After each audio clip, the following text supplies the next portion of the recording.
Soulmate एक प्रेमकथा भाग 13। अनिल अवनीने केलेलं काम बघून इम्प्रेस झाला होता. खूप कमी वेळेत तिने इतकं सगळं काम अगदी परफेक्टली कंप्लीट केलं होतं. सगळं काम संपलं तेव्हा संध्याकाळचे 5 वाजले होते. आजची सगळी कामं झालेली आहेत, सो तुला हवं तर तू घरी जाऊ शकतेस, अनिल म्हणाला. इट्स ओके सर, याची काहीच गरज नाही, अवनी म्हणाली. अवनी आपल्या डेस्कवर बसली. थोड्या वेळात तिला पिऊनने कॉफी आणून दिली. तशी ती कॉफी पीत बाहेरचा नजारा बघत होती. अनिलने समोरची फाईल चाळत तिच्यावर एक कटाक्ष टाकला. ऊन उतरीतील असल्यामुळे सगळीकडे सोनेरी प्रकाश पसरला होता आणि त्या प्रकाशात तिची गोरी काया चमकत होती. तिने मंद हसत गालावर आलेल्या केसांच्या बटा मागे सारल्या. तसं अनिलला आपल्या हृदयाचा ठोका चुकल्यासारखं वाटलं. तिच्या डेस्कवरचा फोन वाजला तसा तिने तो रिसीव केला आणि थोडा वेळ बोलून ती आपली बॅग घेऊन तिथून बाहेर पडली. ही इतकं हसून कोणासोबत बोलत होती? कोणी मित्र असेल का की बॉयफ्रेंड? फोन ठेवल्यावर लगेच निघून गेली. कुणाला भेटायला गेली असेल का? अनिल आपल्याच विचारात टेबलवरचा पेपरवेट गोल गोल फिरवत होता. व्हॉट द हेल, मी तिचा इतका विचार का करतोय? ती कोणासोबतही बोलू दे, कुठेही जाऊ दे, मला काय फरक पडतो? पण तिने माझं जे काही नुकसान केलं आहे ते मी तिच्याकडून नक्कीच वसूल करून घेईल. हातातला पेपरवेट जमिनीवर भिरकावत त्याने आपल्या कामात लक्ष घातलं. अवनी आदित्यच्या कॅबिनमध्ये आली तेव्हा लेशा आधीच तिथे हजर होती. आजूबाजूला खूप सारे बॉक्स पडले होते. दुपारीच फर्निचर सेटअप कंप्लीट झालं होतं. आता फक्त बाकीच्या वस्तू लावणं बाकी होतं. अनिलच्या कॅबिनपेक्षा थोडी छोटी असली तरीही कॅबिन सुद्धा बरीच पॉश होती. अवनी, बरं झालं तू आलीस. हे एवढं सामान बघून मला तर काहीच सुचत नाहीये, लेशा म्हणाली. डोंट वरी, मी आले आहे ना. आपण दोघी मिळून ही कॅबिन छान सेट करू, अवनी म्हणाली. दोघे नाही, तिघे, आदित्य हसत आत येत म्हणाला. अवनी इतकी बिझी असूनही तू माझ्या एका फोनवर आलीस, थँक्यू सो मच, आदित्य म्हणाला. मी माझ्या फ्रेंडला मदत करायला आले आहे, त्यासाठी थँक्यू बोलण्याची काहीच गरज नाहीये, अवनी म्हणाली. तर मग आपण आता आपलं काम सुरू करूया, लेशा म्हणाली. हो, पण आधी आपण हे सगळे बॉक्स ओपन करू आणि त्यातल्या सगळ्या वस्तू या मोठ्या टेबलवर ठेवू, म्हणजे जास्त वस्तू मिक्स होणार नाहीत, अवनी म्हणाली. ओके बॉस, जो आप कहे, आदित्य हसत म्हणाला. थोड्याच वेळात त्या तिघांनी मिळून सगळे बॉक्स ओपन केले. एका क्लिनिंग स्टाफने बाकी सगळा मेस क्लिअर केला. अवनी आणि लेशाने मिळून सगळ्या खिडक्यांचे पडदे बदलले. आदित्यने त्याच्या डेस्कवरचं काही सामान लावलं. अवनीने खूप सारे इनडोअर प्लांट्स मागवले होते, ज्यामुळे केबिनचं वातावरण चांगलंच राहील. त्यातली 2-3 छोटे छोटे प्लांट्स तिने आदित्यच्या डेस्कवर ठेवले. टेबलवर एक आकर्षण लॅम्प ठेवला होता. एकंदरीत आदित्यची पर्सनॅलिटी आणि त्याची आवडनिवड बघत अवनीने खूप विचार करून सगळ्या वस्तू निवडल्या होत्या. आदित्यने एक नजर सगळीकडे फिरवली. अगदी त्याला हवी तशीच त्याची कॅबिन सेट केली गेली होती. काम झालं तसे सगळे सोफ्यावर बसून आदित्यने मागवलेले कॉफी आणि स्नॅक्स खात होते. सकाळपासून नॉनस्टॉप काम केल्यामुळे अवनीला आता थकल्यासारखं वाटत होतं. खाऊन झालं तसं तिघेही थोडं रिलॅक्स बसले होते. हे अवनी, तू खूप थकल्यासारखी वाटत आहे. भाईने तुला आज खूपच काम दिलं वाटतं, आदित्य म्हणाला. नाव नको काढू त्यांचं, त्यांना कामाशिवाय दुसरं येतच काय? आय एम शुअर की स्वप्नात सुद्धा त्यांना फक्त लॅपटॉप, ऑफिस, काम, प्रॉफिट हेच दिसत असेल. ते एक जिवंत रोबोट आहेत. रोबोट. अनिल मुळे आधीच वैतागलेली अवनी आपल्या मनात असलेला राग व्यक्त करत होती. अनिल आपलं काम संपवून निघतच होता की त्याला आदित्यच्या केबिनमधून बोलण्याचा आवाज आला. ऑफिस सुटून देखील बराच वेळ झाला होता, त्यामुळे तो केबिनच्या दरवाजाजवळ आला तसं त्याचं बोलणं त्याच्या कानावर पडलं. Seriously robot? भाई तुला रोबोट वाटतो? यू नो वॉट, आजपर्यंत भाईविषयी कोणीही असं काही बोलण्याची हिंमत केली नाहीये, आदित्य म्हणाला. लोक घाबरत असतील त्यांना, पण मी नाही घाबरत. मी त्यांना तोंडावर सुद्धा सांगू शकते की ते एक रोबोट आहेत, अवनी म्हणाली. ऑफिस टाइम होऊन सुद्धा तुम्ही इथे काय करताय? काही महत्वाचं बोलणं चालू आहे का? अनिल दार उघडून आत आला तसे तिघीजण शॉक लागल्यासारखी उभे राहिले. भाई तू इथे? म्हणजे? अनिलच्या अचानक येण्यामुळे आदित्य चांगलाच गडबडला होता. सर, ते आम्ही आदित्य सरांची केबिन सेट करण्यासाठी मदत करत होतो. लेशाने आदित्यची बाजू सांभाळत उत्तर दिलं. हो ना भाई, बघ ना कशी वाटते आहे माझी न्यू केबिन, आदित्यने उत्साहात विचारलं. या इट्स नाईस, अनिलने केबिन बघत म्हणाला. मी सवनी, तू आदित्यला सांगत होतीस की तुला मला काहीतरी सांगायचं आहे, अनिल म्हणाला. ओ नो, त्यांनी काही ऐकलं तर नाही ना, आधीच रागाच्या भरात. आज मला इतकं सगळं काम सांगितलं, आज जर यांना समजलं की मी यांना रोबोट म्हणाले तर माझं काही खरं नाही, अवनी म्हणाली.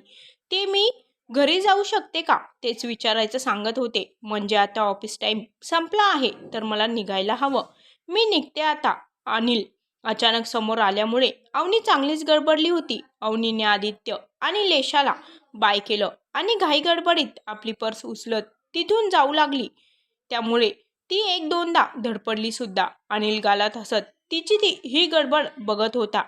अवनी अनिल समोरून जाणार इतक्यातच तिचा पाय एका रॅपरवर पडला आणि तिचा तोल गेला. ती पडणारच होती की अनिलने पटकन पुढे येत तिला सावरलं. अवनीला आपण हवेत तरंगत आहोत असं वाटलं.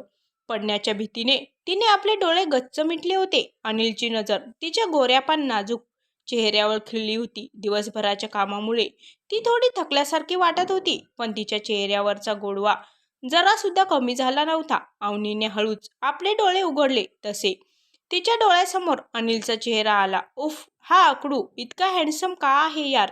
काश हा इतका हँडसम नसता तर त्याच्यावर राग करणं इतकं कठीण झालं नसतं. अवनी अनिलला बघत मनातल्या मनात बडबडत होती.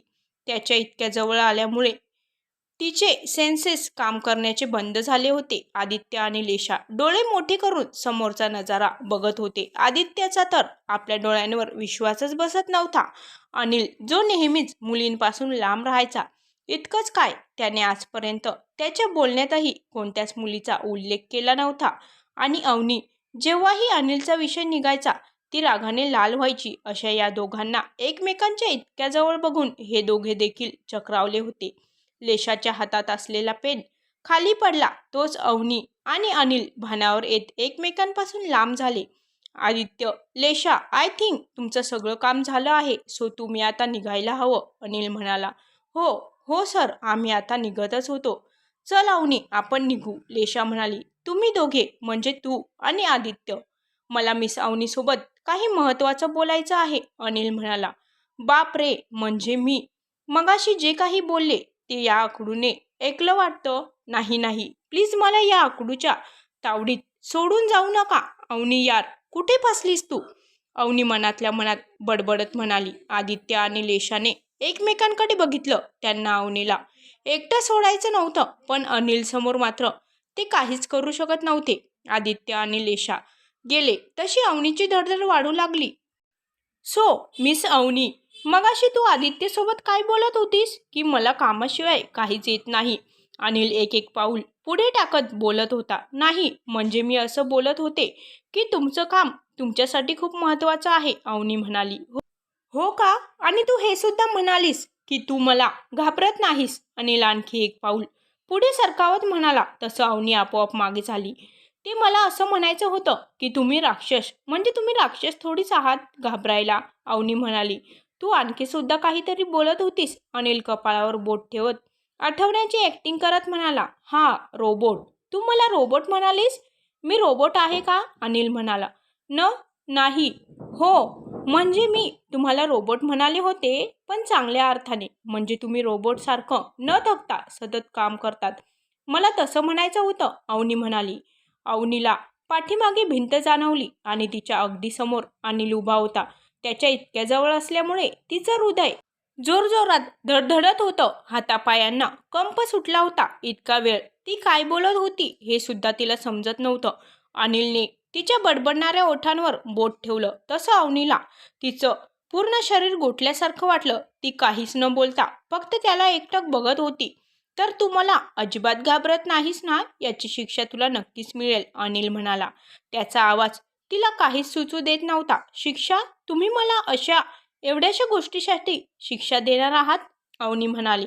यस, तर तुझी शिक्षा ही आहे की उद्यापासून कुक नाही तर तू माझी कॉफी बनवशील, ते सुद्धा मी जितक्या वेळा सांगेल तितके वेळा समजलं. आणि तुला तर माहीत आहे की मला कॉफी किती आवडते. अनिल अवनीच्या ओठांवर बोट फिरवत तिथून निघाला. दरवाजा बंद होण्याच्या आवाजाने अवनी भानावर आली. आता कुठे तिच्या लक्षात आलं की त्याने उद्यापासून तिला त्याच्यासाठी कॉफी बनवण्यासाठी सांगितली होती.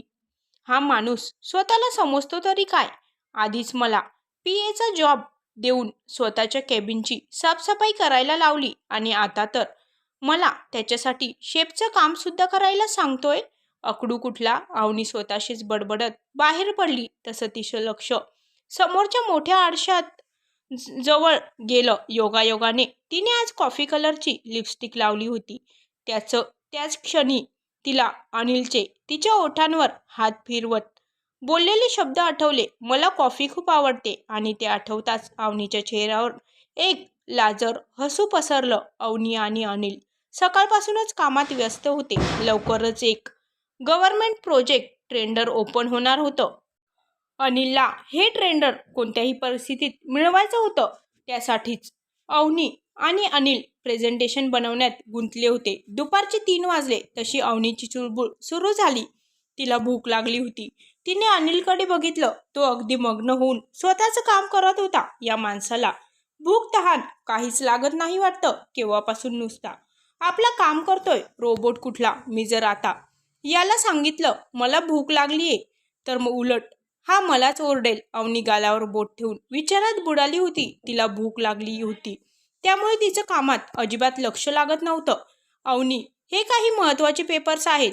त्याच्या प्रिंट आऊट काढून आण. अनिल म्हणाला. हो. अवनी म्हणाली. What happen? Everything is okay? Anil म्हणाला.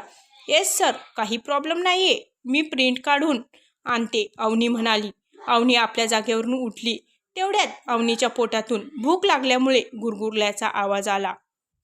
अनिलचं लक्ष आवाजाच्या दिशेने गेलं. तसं अवनीने ओशाळून पोटावर हात ठेवला. तिचा चेहरा बघून तिला किती भूक लागली आहे हे त्याला साफ कळत होतं. It's lunch time. तू काहीतरी खाऊन घे. बाकीचं काम आपण लंच नंतर करू. अनिल घड्याळात बघत म्हणाला. ओके सर, मी आलेच. अवनी म्हणाली. स्टॉप. बाहेर जाण्याची काहीच गरज नाहीये.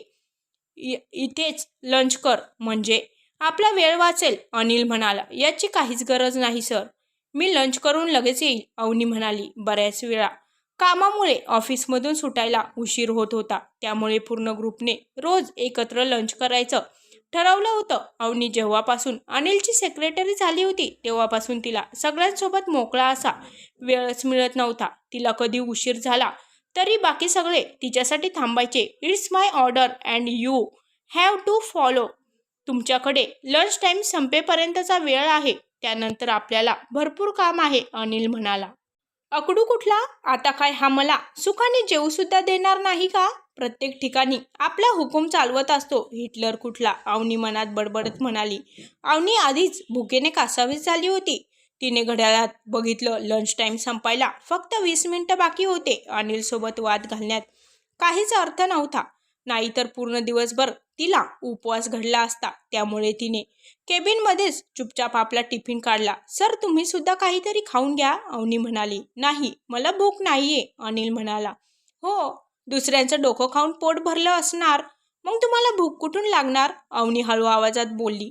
तरीही अनिलने तिचं बोलणं थोडंसं ऐकलं. त्याने तिच्याकडे बघून डोळे वर केले. तसं तिने खाली मान घातली. अवनी सगळ्यांसोबत लंच करायची. त्यामुळे प्रांजल नेहमीच तिच्यासाठी थोडं जास्त टिफिन पॅक करायची. आजही तिने तेच केलं होतं.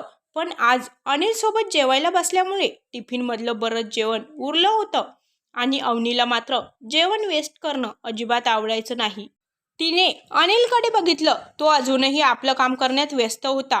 अवनीला तो काम करत असताना असं त्याच्यासमोर बसून जेवायला थोडं ऑकवर्ड वाटत होतं. अनिल मात्र आपलं काम करण्यात मग गुंतला होता. काम करताना मात्र त्याला कोणत्याच गोष्टीचं भान राहत नसायचं. अवनीने टिफिन उघडला तसा जेवणाचा सुगंध सगळीकडे पसरला. आज अवनीने डब्यात खीर, पुरी आणि आलूची भाजी आणली होती. इतका वेळ कामात व्यस्त असणाऱ्या अनिलला जेवणाच्या सुगंधामुळे भूक लागली होती. पण स्वतःहून सांगेल तो अनिल कसला. तो शांतपणे आपलं काम करू लागला. अवनीने एक घास तोडला आणि अनिलकडे बघितलं. तो उपाशी असताना तिला जेवायला कसं तरीच वाटत होतं. तिने हातातला घास तसाच ठेवला आणि पुन्हा एकदा त्यानं जेवणासाठी विचारलं, सर तुम्ही सुद्धा थोडं खाऊन घ्या, मी तुमच्यासाठी प्लेट वाढू का?